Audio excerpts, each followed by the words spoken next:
Good Morning America firing back. In a stunningly raw moment at the White House, the president's chief of staff, General Kelly, lashes out at critics of the president's calls to families of the fallen. There's no perfect way to make that phone call. The Gold Star father emotional as he described losing his own son. And both Presidents Obama and Bush stepped back into the spotlight, taking veiled swipes at Trump. Thwarted, a terrifying discovery, police uncovering an arsenal of weapons, explosive devices, maps of schools, and the terrifying message on a handwritten note. New bombshell. Oscar winner Lupita Nyong'o now taking on Harvey Weinstein, detailing her own repeated harassment at the hands of the disgraced producer. And another actress filing rape charges. Plus the major director now apologizing, saying he knew about Weinstein's behavior and should have done more. Baby, there's nothing holding me back. The Dodgers are headed to the World Series. And in it to win it, the LA Dodgers on the way to the World Series, crushing the defending champion Cubs. The unlikely hero who hit 3 home runs, and the Yankees just 1 win away from a coast-to-coast showdown. Live in Times Square, this is GMA with Robin Roberts, George Stephanopoulos, and Michael Strahan. And good morning, America. Happy Friday. It is a happy Friday for the LA Dodgers, heading to the World Series first time since 1988. And of course, all of Los Angeles was celebrating last night. Take a look at the Jumbotron at the Lakers game. They interrupted the kiss cam to show the Dodgers clinch their trip to the World Series, a winning moment for the city there. Everybody in that city is really excited. I think a few people in this studio might really be hoping that the Yankees win tonight, and then that will be quite the showdown. Absolutely. That'll be an incredible series. We're going to have more on that later, but right now, lots of reaction coming in overnight to that emotional appearance in the White House briefing room from Chief of Staff John Kelly. The former general raw and red-eyed as he defended the president, attacked his critics, and remembered the death of his own son on the battlefield. Chief White House correspondent John Carl starts us off. Good morning, John. Good morning, George. White House officials say it was entirely General Kelly's decision to speak out on this, and that he is furious about how the controversy has unfolded. With his emotional appearance in the White House briefing room, Chief of Staff John Kelly, himself a Gold Star father, sought to put an end to the controversy sparked by comments made by the president earlier this week. There's no perfect way to make that phone call. When I took this job, and talked to President Trump about how to do it, my first recommendation was he not do it. Because it's not the phone call that parents, family members are looking forward to. Kelly's son Robert was killed in Afghanistan in 2010. He asked me about previous presidents, and I said I can tell you that President Obama, who was my commander-in-chief when I was on active duty, did not call my family. That was not a criticism. That was just to simply say, I don't believe President Obama called. That's not a negative thing. Describing his own experience with loss, Kelly said he counseled the president on what to say. And he said to me, what do I say? I said to him, sir, there's nothing you can do to lighten the burden on these families. But let me tell you what I tell them. And let me tell you what my best friend, Joe Dunford, told me, because he was my casualty officer. He said, Kel, he was doing exactly what he wanted to do when he was killed. He knew what he was getting into by joining that 1%. That's what the president tried to say to 4 families the other day. President Trump told the widow of Sergeant LaDavid Johnson that her husband knew what he was signing up for. Kelly said he was echoing the words he was told about his son. He enlisted, and he was where he wanted to be, exactly where he wanted to be, with exactly the people he wanted to be with when his life was taken. That was the message. As for the congresswoman who was with Sergeant Johnson's widow when she received the call from the president and said it was disrespectful. It stuns me that a member of Congress would have listened in on that conversation. Absolutely stuns me. And I thought at least that was sacred. And the brother of Staff Sergeant Dustin Wright, one of the 4 soldiers killed in Niger, says he doesn't want his brother's death to be politicized. Nothing good is coming out of talking about President Trump in a phone call or, you know, what letters have been sent or anything else. There are legacies that need to be carried on. There are sons and daughters without fathers. There are wives without husbands, and we want to focus on helping them. Overnight, the president weighed in on this yet again, tweeting, quote, "The fake news is going crazy with wacky Congresswoman Wilson, who was secretly on a very personal call and gave a total lie on content." By the way, the Congresswoman Wilson, is a close family friend of the Johnsons.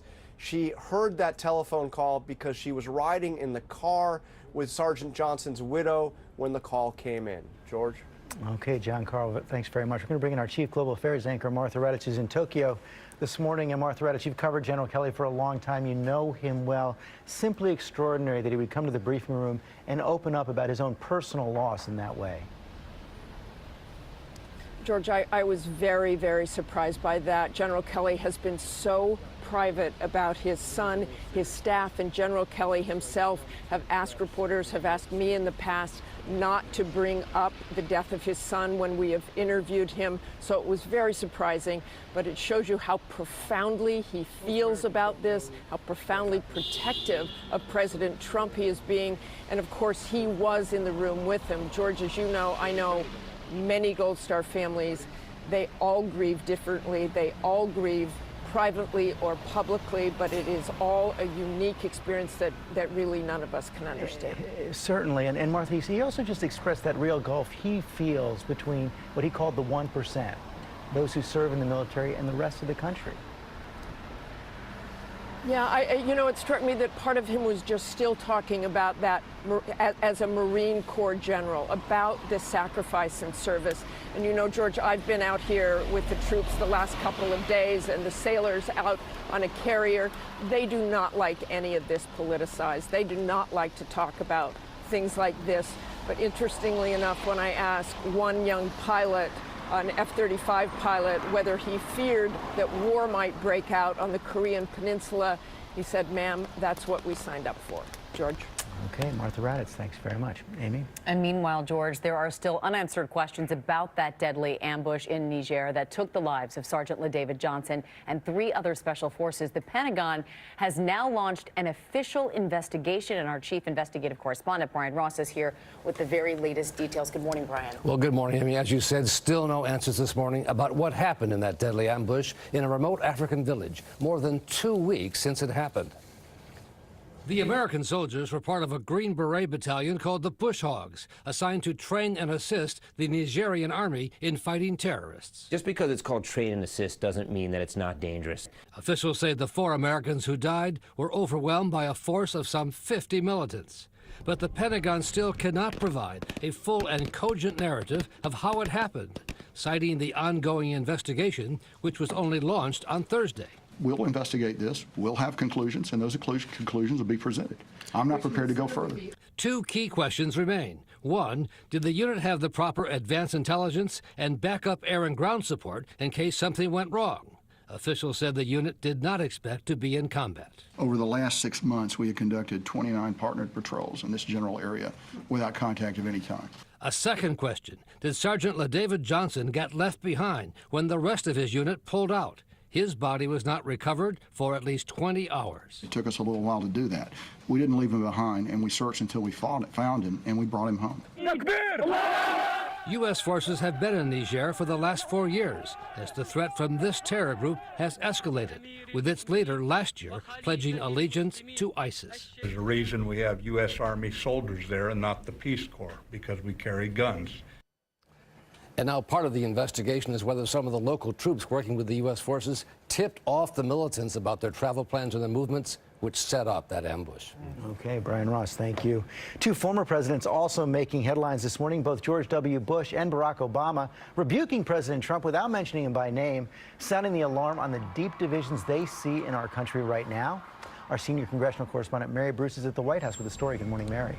Good morning, George. Well, for months, Presidents Obama and Bush have avoided weighing in on the day-to-day politics of the Trump administration, but now they're delivering a 1-2 punch. And while neither of the former presidents mentioned the current president directly, they didn't have to.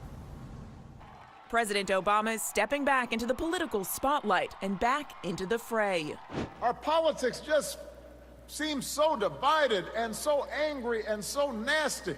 At a campaign event overnight in Virginia, the former president never uttered the words Donald Trump, but his target was clear. We've got folks who are deliberately trying to make folks angry, to demonize people who have different ideas, to get the base all riled up because it provides a short-term tactical advantage.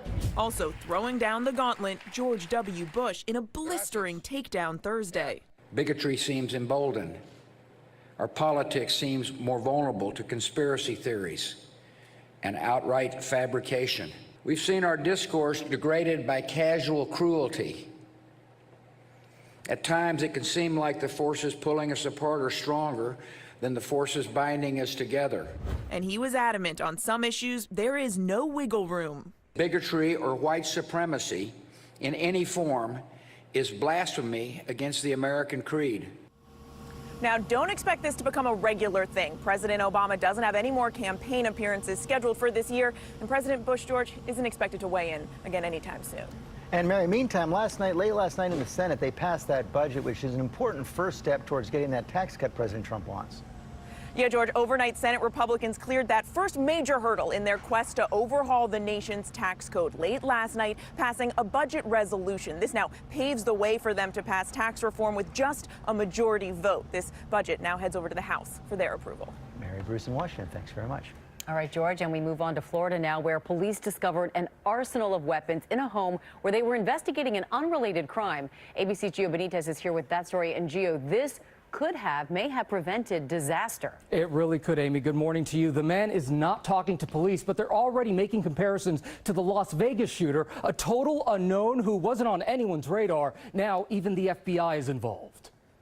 This morning, a troubling surprise for police in Florida who believe they may have thwarted an attack. Detectives conducting a separate crimes against children investigation, instead finding a large arsenal of weapons, explosives, ammunition, side by side with maps of 2 schools and a water treatment plant. These are the people that are most concerning to us, what we call the lone wolves, the sleepers that are out there. The people who are not on our radar. Police say the man, 24-year-old Randall Drake, had 3 explosive devices, 10 rifles, 8 handguns, 2 shotguns, more than 15 knives, a baseball bat with nails, even a crossbow. He named his guns. That's weird. I mean, I don't know how else to say that. Detectives say they also found notes on how to build bombs, and this, a handwritten note reading, "I shall have my bloody revenge, and then the world will burn, burn." And Drake is charged with unlawfully making, possessing, or attempting to make destructive devices. Police don't yet know what he allegedly planned to do with those maps and the weapons, but the FBI's Joint Terrorism Task Force is also investigating. Boy, this was a scary one. Thank God they found that. All right, Gio, thank you. All right, thank you, Gio. And now to major lawsuits targeting 3 of the biggest diet soda brands, accusing them of misleading marketing and saying that artificial sweetener they use may actually cause weight gain. Paula Ferris is here with the story. Good morning, Paula. Good morning to you, Michael. And these lawsuits, which were filed just last week, center on the use of aspartame and its controversial nature, citing a recent report that shows a link between artificial sweeteners and obesity, type 2 diabetes, as well as heart disease. This morning, diet soda is under fire. Coca-Cola, Pepsi, and Dr. Pepper Snapple Group, the 3 largest U.S. makers of carbonated beverages, are all facing proposed class action lawsuits, alleging that the marketing of their diet sodas are false, misleading, and unlawful to consumers, deceiving shoppers into thinking the beverages will help them manage or lose weight. Products that are marketed as diet products should be helpful in helping people lose weight, and these products are not helpful in losing weight. They may, in fact, do exactly the opposite. The suits also claim that aspartame, the artificial sweetener used in the sodas, is likely to cause weight gain rather than to help in weight loss or healthy weight management. There's no question this is deceptive advertising. Although the studies cited in the lawsuit don't show conclusively that aspartame directly causes weight gain, several do show a correlation between diet soda consumption and obesity. The Calorie Control Council, whose members include manufacturers of artificial sweeteners, including aspartame, and the makers of diet soda, said reduced calorie products are an important tool in helping consumers improve their diet and lose weight. Yes, lawsuit's very interesting. They aren't seeking any specific dollar amount, but here's what they want. They want a jury, and they want for these beverages to stop being marketed as diet. On the flip side, the American Beverage Association, which reps the 3 soda companies, however, Michael, calls these lawsuits meritless. All right, thank you, Paula. And we're going to be joined now by our senior medical contributor, Dr. Jennifer Ashton. And Doc, you're board certified in obesity medicine. What is the science behind this claim, and do they really have a case? So obesity is a complex disorder, so multiple factors go into it. You have genetics, you have behavior, what are you eating, what are you drinking, some medications, environment. And while drinking a 0-calorie beverage theoretically has some benefits, there is no clear scientific data that something like aspartame directly leads to weight loss. Now, regardless of if they are healthy or not, they are sugar-free. Right. So do the pros outweigh the cons here? Well, that's a complex question, right? There is extensive data linking these artificial sweeteners to obesity, type 2 diabetes, cardiovascular disease. You have to weigh the risks versus the benefits versus the alternatives. And when you talk about alternatives, you need to remember our bodies are 60% water, not 60% sweetened beverage. Good point. Got to watch what you're putting to your body. Drink water. That was the story behind the story. Amazing. And as I said, you don't order the large fries and the Big Mac large fries and a diet soda. That doesn't work. Exactly. All right, thank you, Doc. Thank you, Jen. Well, we move on now to a frightening scene in North Carolina, caught on camera when a school bus catches on fire. The driver, look at this, pulled over after he smelled smoke, and that's when flames erupted. More than a dozen students from the East Charlotte area high school had to evacuate. One person was treated for smoke inhalation. The children were picked up by a different bus and taken home. No word on what caused this in the first place, but certainly glad everyone is okay this morning, George. Thank goodness for that. And now to that big win overnight for the Los Angeles Dodgers, headed to their first World Series since 1988. They crushed the Cubs 11-1. Enrique Hernandez hit 3 home runs, including that grand slam, set a record with 7 RBIs. And it was an especially sweet win for him because his dad, who just beat cancer, was in the stands. Back in LA, people celebrated by waving flags across the city, and you see the buildings downtown lit up in Dodgers blue. 3 home runs in one game. It's quite a night. And grand slam. One heck of a night. We all need a night like that. And we're going to go to Rob, who had the landslide forcing evacuations in Washington State. What's going on, Rob? Hey, good morning, Michael. This happened yesterday morning, just north of Seattle, Edmonds, Washington, where about 10 inches of rain caused this mudslide. You see the trees crashing down into this small apartment building. 30 people evacuated. There was a gas line that was ruptured. That has been solved, and those folks are starting to get back into their areas. But there's another storm hot on its heels. Here it goes. The weekend storm will bring more rain and wind, this time maybe concentrated more along the Oregon coastline. High wind watches up there, 10+ inches, and a lot of snow at the upper elevations, maybe 5 to 10 inches of snow, and red flag warnings. This does not get to Southern California. High fire risk there. Weekend getaway now, brought to you by Crest Pro Health. My daughter is studying to be a dentist, and she gave me advice. She said, Dad, go pro with Crest Pro Health. Crest Pro Health protects all these areas dentists check most.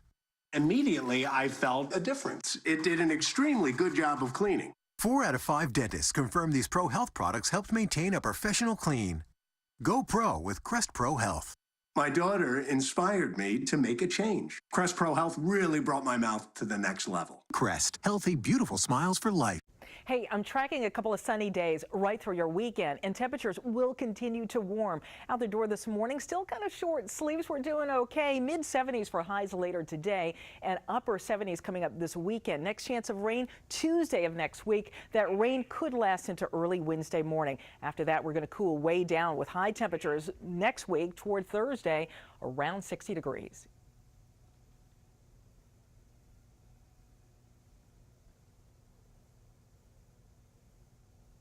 Up here on GMA, Oscar winner Lupita Nyong'o is speaking out, accusing Harvey Weinstein of sexual harassment. She says it happened at his home while his kids were there. She wants other women to know about it. And also the brand new images of O.J. Simpson out on parole, and the new questions now about his life in the Las Vegas area when we come back. Parodontax, the toothpaste that helps prevent bleeding gums. If you spit blood when you brush or floss, you may have gum problems